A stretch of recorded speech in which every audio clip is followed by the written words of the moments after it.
A paz do Senhor a todos, boa noite. Estamos retornando para darmos continuidade ao propósito em orações, o Pai da Mentira. Mas antes gostaria de dar boas-vindas aos irmãos e irmãs que estarão acessando posteriormente a este grande propósito.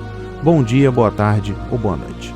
Não sei exatamente o horário do clique, mas eu creio poderosamente que há de edificar a sua vida, que há de lhe fortalecer a fé e a esperança em seu coração, para que seja cumprida a vontade de Deus em sua vida.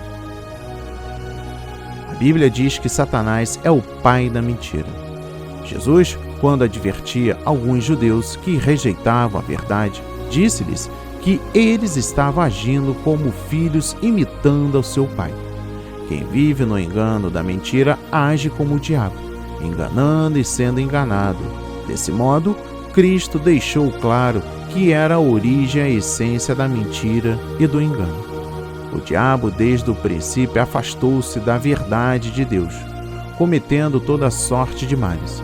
Tornou-se contrário à verdade que é Cristo. João capítulo 14, versículo 6.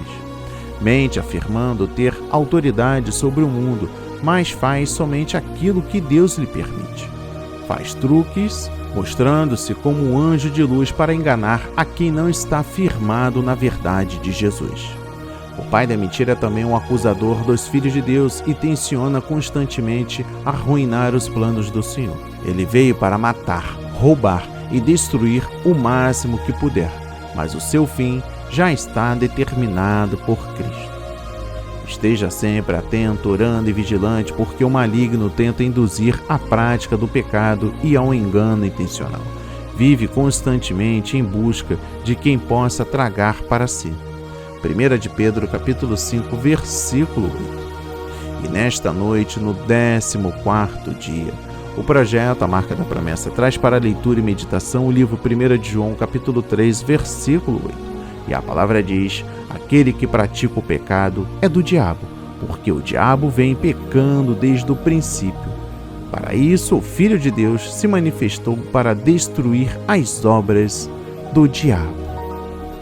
Amém e graças a Deus. Meu irmão, minha irmã, se desconecte de tudo e preste atenção na mensagem que eu trago hoje para a sua vida. Iniciamos este 14º dia com um comentário sobre o tema desta noite. Aquele que comete pecado. Habitualmente, voluntariamente, caracteristicamente, é do diabo. Isso não pode significar que ninguém que comete algum pecado ou que não seja absolutamente perfeito pode ser cristão.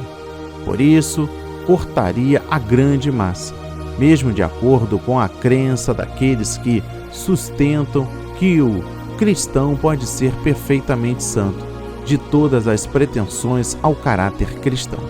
Mas o que o apóstolo diz aqui é verdadeiro em dois sentidos. Primeiro, que todos os que cometem pecado, mesmo os crentes verdadeiros, na medida que são imperfeitos, a esse respeito se assemelham a Satanás e estão sob sua influência. Mas uma vez que o pecado, na medida em que existe, nos faz parecer com ele. Segundo, todos que habitualmente e caracteristicamente pecam são do diabo. Esta última era, evidentemente, a principal ideia na mente do apóstolo.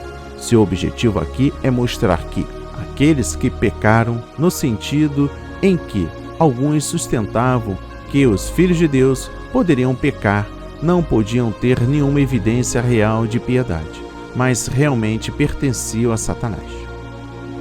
Outro ponto importante aqui, pois o diabo peca desde o princípio, o começo do mundo ou da primeira conta que temos dele. Isso não significa que ele pecou desde o começo de sua existência, pois ele foi santificado como os outros anjos. Notas. Judas, capítulo 1, versículo 6. O significado é que ele introduziu o pecado no universo e continuou a praticá-lo desde então. A palavra pecar aqui implica pecado continuado e habitual. Ele não cometeu um ato de pecado e depois se formou, mas ele continuou e continua seu curso de pecado. Isso pode confirmar o que foi dito sobre o tipo de pecado a que João se refere. Ele fala de pecar habitualmente, continuamente, voluntariamente. E quem faz isso mostra que está sob a influência daquele cuja característica foi e deve pecar. Outro ponto importante aqui é: para esse propósito, o Filho de Deus se manifestou, tornou-se encarnado e apareceu entre as pessoas. 1 João capítulo 3, versículo 5. Um outro ponto importante aqui, para que ele destrua as obras do diabo, todos os seus planos de maldade e seu controle sobre o coração das pessoas. O argumento aqui é que, como o Filho de Deus veio destruir todas as obras do diabo, ele não pode ser seu verdadeiro seguidor que vive em pecado. Esta primeira parte aqui é para compreendermos o sentido do versículo-chave desta noite. Mas agora vamos à reflexão para as nossas vidas. O texto do capítulo 3 da primeira epístola de João é bastante profundo e fala muito aos nossos corações. O versículo 8 em especial tem me chamado a atenção já há algum tempo e hoje decidi trazer para você, sucintamente sobre ele. Quando lemos esse texto, percebemos que Jesus se manifestou para destruir as obras do diabo. Porém, o contexto do capítulo em questão trata acerca do pecado e a sua prática. O que será que um tema possui em relação ao outro? João afirma na primeira parte do versículo que aquele que pratica o pecado procede do diabo, porque o diabo vive pecando desde o princípio, nos mostrando que aqueles que praticam o pecado procedem da influência maligna do diabo, que é quem peca desde o início. Mas na segunda parte do versículo ele afirma também que Jesus se manifestou para destruir as obras do diabo. Ao fazer essa afirmação, ele está tentando nos dizer que Jesus veio para que a minha vida não fosse mais baseada no pecado e na morte, que, por sua vez, são causados pelas obras do diabo na vida das pessoas. Jesus veio para libertar os cativos no domínio do diabo e assim permitir que eles vivam em santidade, pureza e liberdade. Uma vez que fomos libertos do domínio do diabo, podemos caminhar em novidade de vida. É claro que Jesus venceu de uma vez por todas, porém sabemos que existem ainda muitos cristãos que, apesar de estarem no convívio das congregações, ainda estão sob o domínio do pecado. Nestes casos, Deus pode levantar seus enviados para que o povo seja liberto do pecado e da morte. E considerando tal situação, percebemos que temos duas opções. Primeiro, se estamos ainda afastados pelo pecado, então precisamos de libertação para vivermos em santidade. E isso acontecerá quando assumirmos a nossa condição para então nos arrepender genuinamente. Deus pode, neste processo, levantar pessoas ou oportunidades para que eu seja liberto. Na maioria das vezes, não temos força para nos livrar se estamos caminhando sós. Nestes casos, a libertação da igreja nos livrará de todo o peso do pecado. Segundo, a outra possibilidade refere-se a uma condição em que já estamos livres do pecado. Se é esse o caso, devemos buscar a Deus para dons para que sejamos os agentes de libertação no meio de seu povo. É claro que não é sempre que as pessoas precisam de libertação para que vivam uma vida plena de santidade em Deus. Entretanto, fica claro que existe uma influência maligna do diabo na vida daqueles que vivem pecando, e sendo assim, eles serão libertos pela igreja.